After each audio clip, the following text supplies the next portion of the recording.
नमस्कार दोस्तों, आपका अपने चैनल सोशियो पर्सपेक्टिव में स्वागत है। आज हम आपके लिए MPS 3 का एक क्वेश्चन का डिस्कशन लेके आए हैं, जो कि 73rd एंड 74th अमेंडमेंट उसका टॉपिक है। और मैं अपनी स्क्रीन शेयर करूँगी, उससे आपको बताऊँगी। मैं अपनी स्क्रीन शेयर कर रही हूँ और इसका आंसर मैंने लिखा हुआ है ऑलरेडी।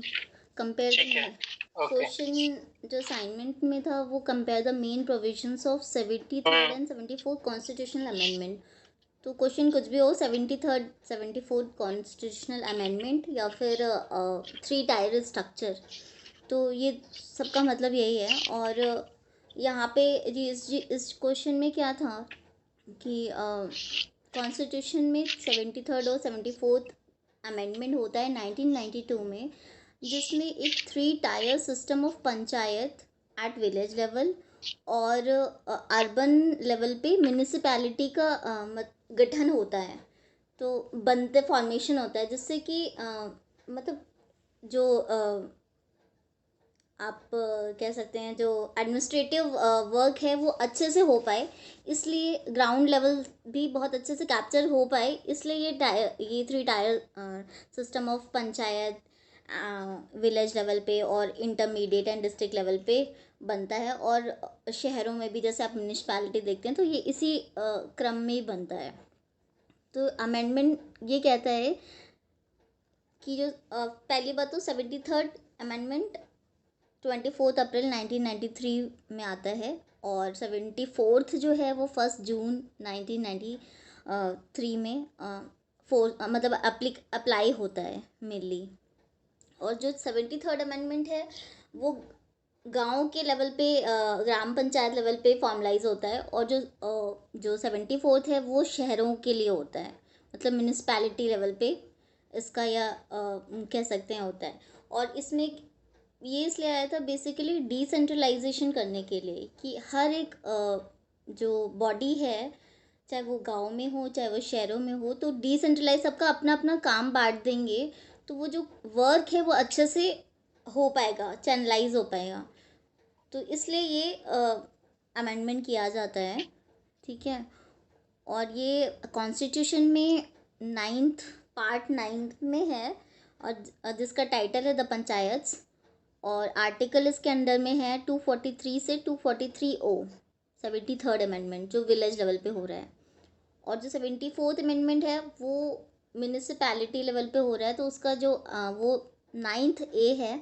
अभी हम विलेज लेवल पे देख रहे हैं तो वो 9th है, पार्ट 9th। बट अगर हम अर्बन लेवल पे देख रहे हैं, शहरों के लेवल पे, तो वो 9th A है, और जिसका टाइटल द म्यूनिसिपैलिटीज़ है। और ये आर्टिकल 243P से 243ZG तक होता है। इसमें मेनली ये बताया गया है कि कैसे कैसे आप क्या क्या वर्क करेंगे, आपका फंड कैसे आएगा, किसको कितना रिजर्वेशन है, ये सारे इस दोनों में बताए गए हैं। तो ये पूरा ऑब्जेक्टिव क्वेश्चन है, ठीक है। और देखेंगे जैसे साइलेंट फीचर 73rd अमेंडमेंट के ये हैं कि ये 11th शेड्यूल ऑफ कॉन्स्टिट्यूशन में है, और जो 74th है वो 12th शेड्यूल में है।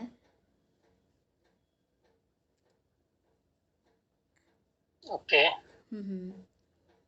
और जो 73rd अमेंडमेंट है उसमें 29 आइटम्स हैं, मतलब क्या हर चीज़ आइडेंटिफाई करी गई हैं कि किस तरह से आप वर्क करेंगे। तो 24 आइटम्स हैं उसमें, ठीक है। ये 243G में दिया हुआ है, और ऐसे ही शहरों के लिए है जिसमें 18 फंक्शनल आइटम्स हैं।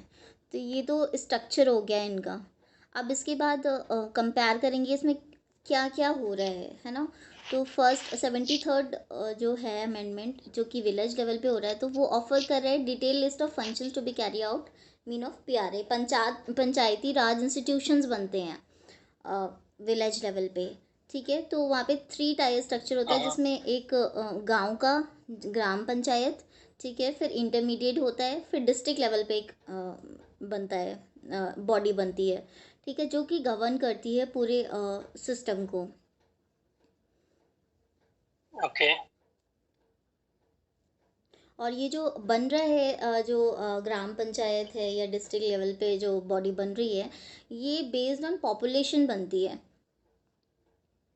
ठीक है। और यहाँ पे दिया हुआ है the state having population no longer than 20 lakhs, 20 lakh से ज़्यादा पॉपुलेशन नहीं होनी चाहिए किसी भी एक अच्छा पंचायत इंटरमीडिएट लेवल को बनाने के लिए।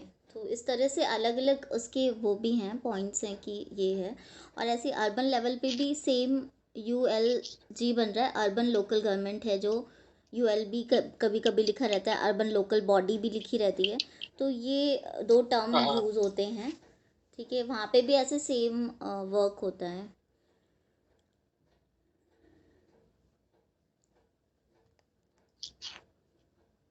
ठीक है।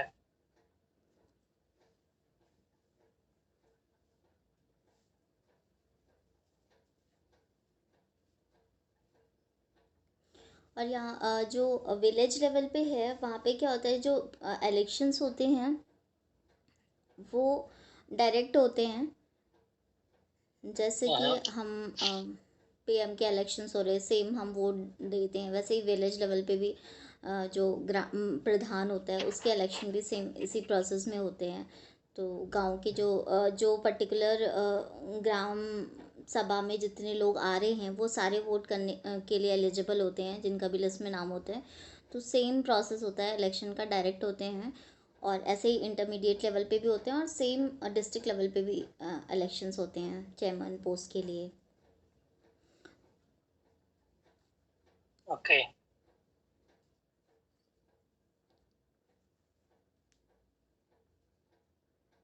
सिमिलर फैशन में अर्बन लेवल पे भी होता है, म्यूनिसिपैलिटी के भी इलेक्शंस इसी फैशन में होते हैं।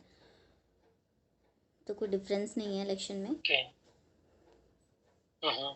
एंड जो विलेज लेवल पे है उसमें सीट रिजर्वेशन SC ST के लिए किया गया है। तो एक मतलब ओके। पोर्शन ऑफ पॉपुलेशन के बेसिस पे सीट का रिजर्वेशन होता है। और 1/3 से कम नहीं होना चाहिए total membership was reserve for women, मतलब वुमेन के लिए जो रिजर्वेशन है 1/3 से कम नहीं होना चाहिए। तो ये ध्यान में रखा जाता है।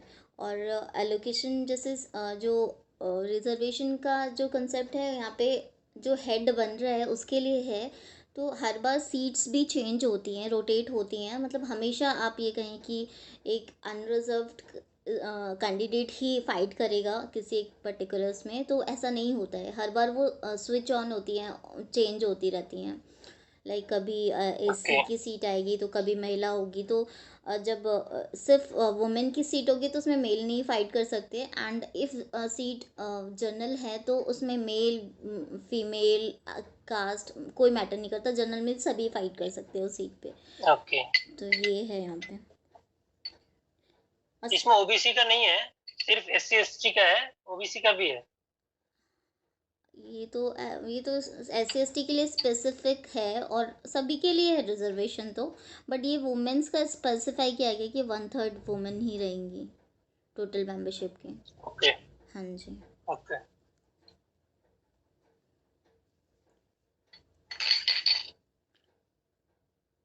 मतलब फर्स्ट टाइम कोई गवर्नमेंट का जो फीमेल को रिजर्वेशन हाँ, दिया गया था, फीमेल को राइट। रिजर्वेशन दिया गया है, वो यहीं पे दिया गया है। यहीं पे दिया गया। हम्म। और इसका जो टर्म होता है वो भी 5 ईयर का होता है, जैसे PM का टर्म पीरियड होता है या फिर CM का टर्म हम्म। पीरियड होता है, वह सेम यहाँ पे भी टर्म पीरियड 5 ईयर्स का ही होता है।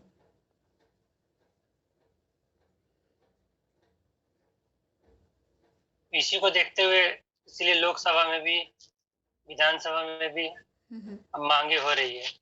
एवरी टाइम पीपल, जो भी जो फेमिनिस्ट हैं वो मांग करती हैं कि इस बार की लोकसभा में महिलाओं का कितना प्रतिनिधित्व रहा, या राज्य या विधानसभा में। राज्यसभा में तो खैर है ही नहीं reservation, hmm. But Lok Sabha and Vidhan Sabha में फीमेल्स की बात हो रही है कि यहाँ भी 1/3 33% सीट रिजर्व किया जाए, लाइक जॉब। हम्म।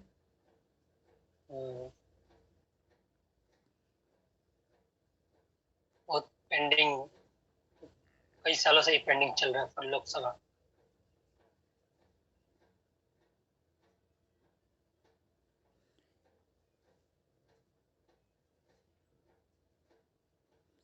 और जो इलेक्शन यहाँ पे जो होता है वो स्टेट इलेक्शन जो कमिश्नर होता है वही वो एक अपॉइंट किया जाता है स्टेट गवर्नमेंट के थ्रू। तो जो इलेक्शंस होते हैं वो मेनली कह सकते हैं एज स्टेट इलेक्शन कमिश्नर के ऑर्डर पे ही होते हैं।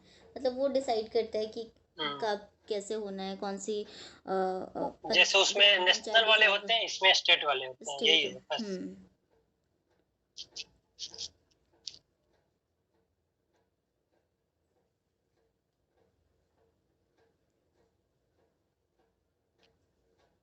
ठीक है।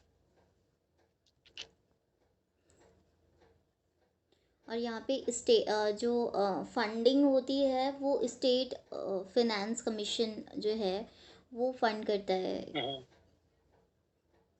इलेक्शन करवाने के लिए। अच्छा। हम्म।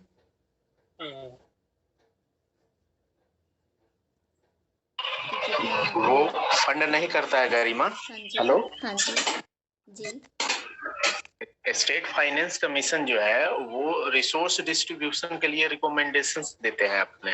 Okay okay.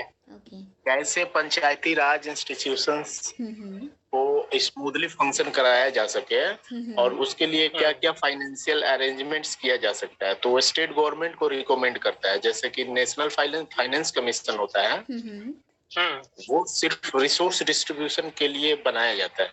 अच्छा। कि सेंटर और स्टेट के बीच कैसा फाइनेंशियल रिलेशन होगा, टैक्स या जो भी रेवेन्यू कलेक्ट हुए हैं उसका डिस्ट्रीब्यूशन किस पैटर्न पे होगा, किस रेशियो में होगा। ओके। तो ये बस रिकमेंडेटरी बॉडी है, वो फंड प्रोवाइड नहीं करता है। Okay okay, thank you for correcting me. And finally conclusion की ये जो 3 टायर स्ट्रक्चर है जो 73rd या 74th अमेंडमेंट से बन रहा है, ये गांधी जी भी ऐसा ही चाहते थे कुछ कि छोटे छोटे यूनिट्स हों जो सेल्फ गवर्निंग हों। तो फाइनली मतलब वो इंडिपेंडेंट इंडिया में यही कॉन्सेप्ट को चाहते थे लोकल लेवल पे। सेम वही अमेंडमेंट ये 73rd और 74th एक्सप्रेस कर रहा है। और ये ग्राम स्वराज का जो कॉन्सेप्ट था गांधी जी का उसको भी फुलफिल करता है।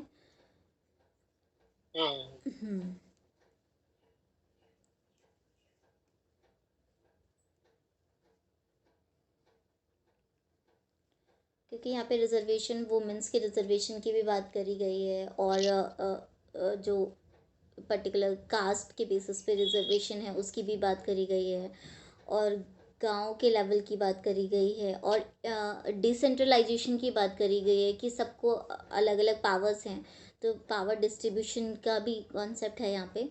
तो ये सारे फैक्टर, ये जो सारी चीज़ें हैं, ये गांधी जी भी ऐसे ही चाहते थे। तो उन्हीं का जो एक सपना था वो इम्प्लीमेंट हो गया, ये कह सकते हैं यहाँ पे कंक्लूजन में। ओके। तो जो हम समझ पाए इसमें ये है, अगर हम रिकैप करें इसको, तो ये 73rd और 74th ये जो अर्ली कॉन्स्टिट्यूशंस है उसमें नहीं है। ये जब देश आजाद हो रहा 47 में, और जो कॉन्स्टिट्यूशंस बन रहे हैं 52 में जो इम्प्लीमेंट हो रहे हैं फर्स्ट टाइम में, ये उसके 40 साल बाद आ रहा है। मतलब काफी टाइम लगा इसको आने में। और ये देखा गया कि जो आज़ादी के जो इतने साल बाद जो हम डेवलपमेंट की जो कल्पना कर रहे थे, उसमें गांव जो है वो पीछे छूटता चला गया। जो विकास हुआ वो एक तरह से सिर्फ और सिर्फ शहरी विकास हुआ, एक तरफा विकास हुआ, गरीबी आ गई गांव में। जो मॉडल था डेवलपमेंट का वो एक्सक्लूसिव, कंक्लूसिव या प्लूरल नहीं था, डाइवर्सिफाइड नहीं था, बल्कि भारत का विकास सिर्फ शहरों का विकास था। और इसीलिए एक कॉन्सेप्ट आने लगा कि अभी भी चलता ही है, इंडिया एंड भारत। जो गांधी का कॉन्सेप्ट था कि भारत गांव में बसता है, और उसके जस्ट विपरीत जो कॉन्सेप्ट था अंबेडकर का कि गांव एक तरह से कुप्रथाओं का जगह है, ना कि गांव गांव भारत की आत्मा है। तो उसके बीच में फाइट था। और नेहरू का भी जो कॉन्सेप्ट था वो मतलब गांव को लेके गांधी के विचार से वो भी मतलब वाकिफ नहीं रखते थे। नेहरू एंड अंबेडकर कॉन्स्टिट्यूशन और बाकी इन्हीं की टीम ने मिलकर बनाई। तो गाँव को उतनी प्राथमिकता नहीं दी गई इस कॉन्स्टिट्यूशन में, क्योंकि जो मॉडल था, डेवलपमेंट मॉडल, महाबोलिनीज मॉडल जिसको बोलते हैं, उसमें बड़े-बड़े स्ट्रक्चर पे ही बात की गई, ना कि स्मॉल स्ट्रक्चर और डिसेंट्रलाइजेशन की। ये एक over the period of time ये कमी देखी गई, ये एहसास हुआ हमारे जो भी नेता लोग हैं या जो भी इंस्टीट्यूशंस हैं, सबने रियलाइज किया कि ये गैप है। और इस गैप के रिगार्डिंग फिर ये 1992 में ये किसकी सरकार थी? गरिमा, अरविंद भाई, जनता पार्टी की थी ना? नहीं, जनता पार्टी की 90, 91, 92 नरसिम्हा राव की गवर्नमेंट। नरसिम्हा राव की। तो ये कांग्रेस गवर्नमेंट, नरसिम्हा राव की सरकार, ये इन्होंने पास किया कि अब हम 3 लेवल पे गांव में ही पहुंचेंगे, और शहर में भी जो शहर में भी जो और निचला स्तर का है, गांव गली मोहल्ले तक पहुंचेंगे, शहर के और गांवों के। और ये 3 स्ट्रक्चर का इन्होंने दिया, जहाँ पे जनता अपना, इसमें एक लाइन है जैसे डेमोक्रेसी की लाइन है ना, for the people by the people, इसमें भी है कि मतलब एक बिल्कुल निचले स्तर का जो आदमी इंसान है वो अपना नेता चुनेगा, ताकि वो ऊपर के लोग गांव तक पहुंचते नहीं थे, तो नीचे के आदमी को, हम अपना आदमी खुद चुनेंगे, अपनी भलाई, अपना डेवलपमेंट खुद हम जानते हैं, तो इसलिए हम करेंगे। और ये सिस्टम फिर दिया गया 3 लेवल का structure, with first time female reservation has been given 1/3।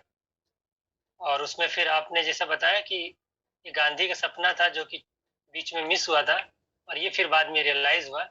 इतनी बड़ी आबादी को सिर्फ 5 साल के एक इलेक्शन से, सिर्फ इतनी बड़ी आबादी को सिर्फ 544 सीट, या जो विधानसभा के जो भी 280 या 300 अलग अलग राज्यों के जो सीट है, इतना प्लूरल, इतना डाइवर्सिफाई स्टेट और कंट्री को हम इस तरह से रन नहीं कर सकते, गवर्न नहीं कर सकते। हमको और फर्दर इसको डीप डाउन करना पड़ेगा, और इसीलिए इसको अमेंड किया गया और ये सिस्टम बनाया गया। और इसका एक जैसे नेगेटिव कंक्लूजन में, पॉजिटिव तो आपने बताया गांधी का सपना और ये सारे बेनिफिट, इसकी एक नेगेटिव ये है कि ये एक जो विचार है वो ये भी कहता है कि ये फर्दर जो है पॉलिटिक्स को, या जो नेगेटिव पॉलिटिक्स है या जो पोलराइज्ड पॉलिटिक्स है, उसको गांव तक लेके चला गया।